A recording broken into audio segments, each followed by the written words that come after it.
في مرة أبو محضار الله يرحمه راح إلى بريطانيا، وهناك حصل على ابن محفوظ وجلوه إلى ويلز، قالوا له بننزل المرقص، قال لهم ما بنزل أنا رجال كيف ولا بنزل المرقص. تكلفوا عليه قال لهم بس خلاص أنا بغيت لي ميز وحدي. جات له واحدة من قدمت له بكت السيارة، قالت له تفضل مز، قال لها ما مز، راحت. رجع الثاني مرة قالت له أجيب لك بطاطس، أجيب لك شيبس، قال لها لا معكم شي رز. قالت له ماشي، قال لها بس ما بغش. رجعت له ثالث مرة قالت له أي خدمات، قال لها شكرا.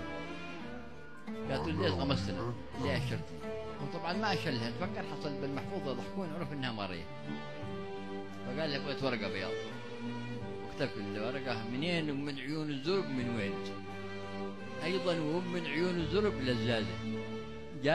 جاءت إلي وقالت لي تفضل مز، وقلت لا أنا ولا أخوتي مزازة، أنت تحب البطاطس ما تحب الرز، ونحن يا بنت ويلز قوم رزازة.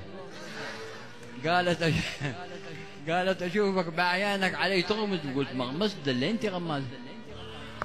أما تريني إلى عندك أتيت عكز، ماذا تريدين من شايب بعكازة ما لي غرض فيش إلا فيش بفرقز، وأنت أعطينا إذا فرقزت فرقاز.